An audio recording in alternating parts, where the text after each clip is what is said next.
사장님, 네. 그 결혼 문의를 하는데 본인이 아니라 네. 뭐 부모님이나 동생이나 친구들이나 아는 친척들이 이렇게 대신 의뢰해서 이렇게 문의가 들어오는 게 많은가요? 가끔 있는데요. 대부분 끝까지 문의가 가는 상담까지 가는 경우가 드물어요. 왜냐면은 첫째, 제일 잡아도 부모님이 자 우리 아들 결혼 때문에 뭐 문의합니다. 이러면서 이제 상담을 이렇게 이제 부모님하고 했잖아요. 전화로. 그러고 나서 나중에 그 신부가 그 신랑분하고 통화를 내가 하거나 이렇게 해달라고 하면은 결국은 당사자는 결혼 결정도 안 돼 있어요. 주변에서만 떠드는 거. 그렇게 이제 많이 있고 또 심지어 뭐 집에 와달라고 해서 가본 적도 있어요. 자기 아들이 지금 집에 있다면서 가서 아들은 딱 앉아갖고 첫 마디가 저는 국제결혼 안 합니다. 이런 적도 지난달에 있었고. 이건 이제 보통 뭐 부모들이 먼저 성급하게 벌써 아들 결혼시키고 싶어서 답답해서 막 이러는 분들이 사실 많아요. 많고 이제 또 가끔 부모님이 전화가 와서 실제 상담을 해보면은 뭔가 조금 왜 아들이 너무 내성적이거나 또 부모님 생각에서 우리 아들이 가서 신부를 못 고르니까 내가 따라가서 골라줘야 돼요. 이렇게 말하는 분들도 있어요. 저는 그런 분들한테 단호하게 이야기합니다. 당사자가 직접 결정하고 당사자가 직접 맞선을 보고 결정을 해야 되지 부모님이 따라가서 이렇게 해버리면은 나중에 결혼 생활에서 문제가 터진다. 왜? 본인 의지대로 고른 게 아니고 옆에서 부모님이 골라준다 하는 거는 그건 다 배우자로서 옛날에 옛날 우리나라 과거에 뭐 신랑 신부는 가만히 앉아갖고 부모들끼리 오케이 해갖고 중매 결혼하듯이 그런 식 때 그게 지금 옛날이지 지금은 그렇게 하면 힘들어요. 그러다 보니까 첫째 또 그 다음에 부모님이 따라오잖아요. 그러면은 신부들조차도 뭔가 부족하기 때문에 부모가 따라온 거 아닌가 이걸 먼저 의식해버려요. 그래서 성인인데요. 네. 완전 성인이에요. 어른인데. 그렇죠. 그러다 보니까 맞선장에 부모하고 같이 맞선을 본다. 그러면은 어느 신부가 과연 이 신랑이 정상적인지 그것부터 의심하겠죠. 그러다 보면은 신부들도 당연히 노하는 게 많을 거고 또 부모님들은요 하나같이 생각이 이래요. 내 아들은 잘생겼어요. 내 아들은 똑똑해요. 돈 잘 벌어. 이게 제일 먼저 있어요. 진짜 그 여러 건 상담 중에서 진짜 간혹 한 분이 상담이 와서도 뭐라고 하냐면은 사장님이 직접 제 아들을 만나보시고 판단을 하셔야지 제가 부모로서는 당연히 좋게 이야기할 거 아닙니까? 이러는 분이 있었어요. 그분도 제가 지금 다음 달에 상담을 가는데 그런 분들은 자기가 이제 아들을 결혼을 시키고 아들도 승낙을 했대요. 해서 이제 하는데 사장님이 직접 우리 아들을 만나보고 사장님이 평가를 하십시오. 그 부모님은 올바른 부모죠. 근데 대체적으로 부모들은 저한테 이제 하는 말이 우리 아들은 직장도 좋고요, 잘생겼고요, 뭐 키도 크고 이렇게 말하는 분들이 많아요. 근데 그분들은 아직까지 국제결혼 결정을 안 한 분들이 많고 그리고 이제 가끔 가다가 이제 친구가 또 추천을 해서 하는데 저는 지금까지 옆에 친구 뭐 삼촌 상담까지 가본 적이 없어요. 이제 문제는 그래요. 실질적으로 가끔 제가 이제 어떤 분한테 이렇게 해요. 당사자가 저한테 전화를 달라고 해 주십시오. 그래요. 당사자가 전화를 주면은 내가 그 당사자가 직업이 뭔지 자세히 좀 물어볼 수도 있고 이러지 하나하나 할 수 있잖아요.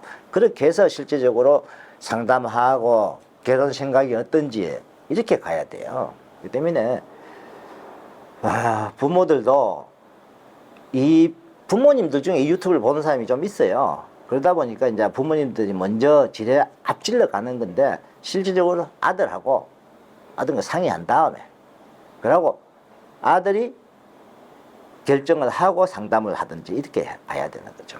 이제 아까 말씀하셨듯이 베트남 현지에 맞선 보는데 부모님이 따라온다고? 예? 항상 맞나요? 실질적으로요. 저는 과거에 사실 한 사람밖에 없었지만은 그것도 결혼이 깨졌잖아요. 그때 이혼했다 그랬잖아요.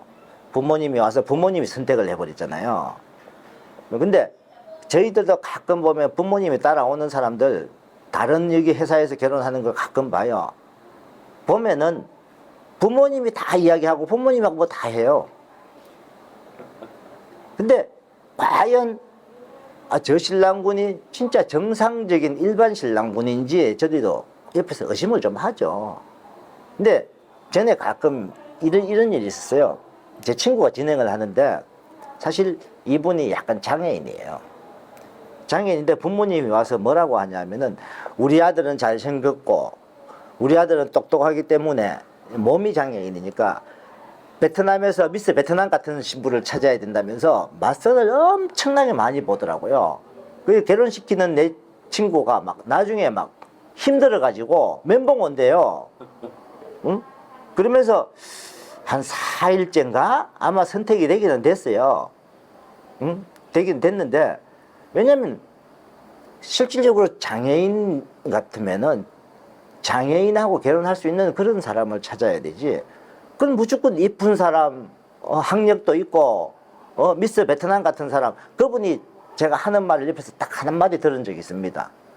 우리 아들은 한국에서도 골라서 결혼할 수 있는데 이 말을 하더라고요.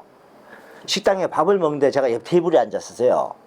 저도 밥 먹으러 가고 그 친구도 밥 먹으러 갔는데 그 옆 테이블에 앉아갖고 딱 하는 그 말을 내가 들었어요. 와, 저렇게 아들을 모를까? 근데 그런 부모는요, 사실 나중에 결혼해서 살잖아요. 그 며느리한테 엄청 간섭이 심할 겁니다. 그럼 과연 그 며느리가 견디고 살지, 도망갈지, 그건 알 수가 없는 문제예요. 그래서 절대 일반적인 분들은 부모님이 따라와서 하는 결혼은 됐으면 하지 말라는. 본인 의사대로 결정하고 본인 혼자서 결정을 해야 되지. 부모님이 따라오면 무조건 부모님 입김 들어가잖아요. 그렇지 않아도 그 장애인 관련해서 예. 문의가 하나 있었는데 50대 후반 장애인인데 송파구에 32평짜리 아파트를 갖고 있대요. 예. 근데 좀 지병도 있고 거동이 좀 불편하기도 하고 혼자 화장실 잘 가기가 쉽지가 않대요. 근데 직업도 없대요. 더군다나. 근데 이분은 그 미모의 여성을 원한다고 이렇게 떠났어요. 이렇게 장애인도 일반인처럼 국결할 수 있나요? 법으로 안 된다는 분도 있는데 너도 거의 비슷한 사람. 자, 장애인들은요, 내가 이런 말을 드려서 죄송한데 사실 결혼하기가 쉽지가 않아요, 지금은. 왜 그러냐면은 신부들도 이제는 옛날에 진짜 신부들이 엄청 많을 때 그때는 누구라도 자꾸 한국 가고 싶어서 막 선택해갖고 결혼을 하고 했단 말이에요. 지금은 아니잖아요. 지금은 실제 신랑분들이 선택할 수 있는 범위가 신부들이 오케이 하는 사람들 한해서잖아요. 어떨 때는 신부들이 쫙 다 잃어서 가버리는데 오늘 지금 5명을 봤는데 5명이 다 잃어서 가버리는데 일반인들한테도 지금 신부들도 잘생긴 남자, 돈 잘 버는 남자, 나이도 안 많은 남자 이렇게 원하잖아요. 우리 지난주에 결혼한 신랑도 신부가 맞선 볼 때는 이 신부가 부끄러워서 안 물어봤어요. 신혼여행 가서 집 오빠 집이에요? 딱 물어보는 거예요. 그 신랑이 내 집 맞아. 그러니까 예. 실질적으로 신부들도 이제는 하나하나 어떤 신랑이 자기가 좀 좋은 환경에 사는 신랑, 그리고 신부한테 잘해줄 수 있는 신부, 신랑 이렇게 찾잖아요. 근데 과연 장애인이 오셔갖고 그것도 이제 사실 약간의 장애를 갖고 있는 분, 저희도 작년에 왜 팔에 힘을 제대로 못 써서 하는 분을 결혼을 한 적이 있잖아요. 근데 그 신랑분이 결혼 맞서는 볼 때도요, 다 잃어서 갔어요. 이 신랑은 경제적으로도 엄청 부모님들이 부자예요.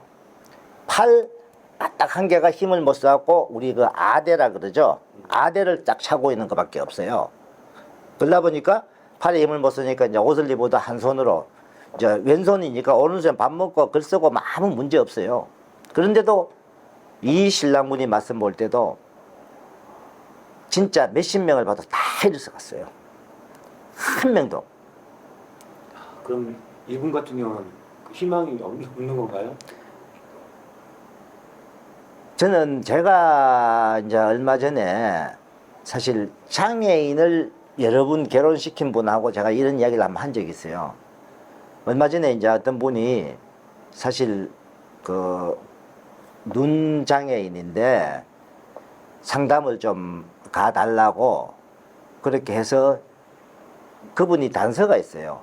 사장님이 자신이 없으면은 상담을 하지 말고 그냥 어설픈 상담은 말아 주십시오. 하길래 내가 혼자 곰곰이 생각을 하면서 그걸 조금 이제 장애인들을 많이 결혼시킨 친구 에이전시한테 물어봤어요. 물어보니까 그분이 딱 하는 말이 그래요. 조건부 결혼 아니면 힘들 거라. 조건. 부모님들한테 앞으로 어떻게 해준다는 조건부. 현실적이네 완전. 그렇죠. 조건부 결혼이 아니면 힘들 거다. 그래서 내가 상담을 아예 안 갔어요. 안 가고 나서 한 10일 정도 지나니까 그분이 연락이 왔어요. 혹시 상담을 갔었냐고. 그래서 내가 결혼이 좀 힘들 것 같아서 상담을 사실 안 갔습니다. 연락도 안 했습니다. 내가 그렇게 말하니까 그분이 알겠습니다. 그러고 전화를 이제 끊었는데 사실 좀 이분처럼 혼자 거동하기도 힘들고 그렇다 그러면은 지금 국제결혼은 쉽지 않다는 건 안타깝네요. 어쩔 수 없는 지금 현실적으로 어제도 이제 제가 신랑분하고 지금 현재 결혼하고 있는 신랑분하고 그런 이야기가 나왔어요. 지금 현실은 신부들도 이제 한국 결혼하는 한국 맞선보나 거의 막 비슷비슷하게 따라 올라왔다 이거죠. 자기들도 여기 오기 전에는 사실 가면은 내가 마음에 드는 사람 선택만 하면 되는 줄 알고 왔는데 와서 보니까 아니더라 이거예요. 그걸 자기들 진행해보니까 절실하게 느끼는. 진짜 사장님 국제결혼도 이제 쉬운 게 아닙니다. 아니네요. 앞으로도 점점 더러워지겠습니다. 자기들 해보고 느끼는 거예요. 일반 사람들도 신부들도 눈은 이제 자꾸 올라갑니다. 여기도 자꾸 올라가고 또 신랑분도 뭐 결혼이 안 되는 사람도 많고 이제 이렇지만은 지금은 사실 이제 신랑분 나이가 많아도 힘들어질 거고 또 경제적으로 좀 약한 분들도 힘들어질 거고 특히 또 신부들은 지금 너무나 많이 보는 게 신랑 외모잖아요. 또 이제 베트남 신부들도 사람이잖아요. 여자로서 남편 외모를 당연히 보는 거예요. 신랑분들 신부 외모 보는 거 똑같아요. 이제는 그러다 보니까 많은 신부를 만나면 뭐 해요? 본인이 좋다고 본인이 마음에 드는 그 여성분이 자기를 좋다고 해야 되는데 근데 내가 좋아하는 여성은 여자가 너 여자가 좋아하는 여성은 내가 마음에 안 들어 이렇게 돼버린다 이거죠. 그러니까 이제 그렇게 돼버리는 결국은 어떻게 되느냐? 선택을 못하는 거죠. 지금 한국 결혼이 사실 그렇잖아요. 한국 여성과 맞서는 보세요. 중매사에서 신랑이 신부 마음에 가 애프터 저거 신부가 너 또 신부 쪽에서 오케이 하면 신랑이 봤을 때 뭔가 키가 어때요? 뭐 어째요? 뭐가 어때요? 서로 흠잡잖아요. 베트남 결혼도 지금도 그런 추세로 가고 있는데 과연 앞으로 얼마 후 되면은 진짜 신랑분들이 와서 선택하는 폭은 점점 좁아진다.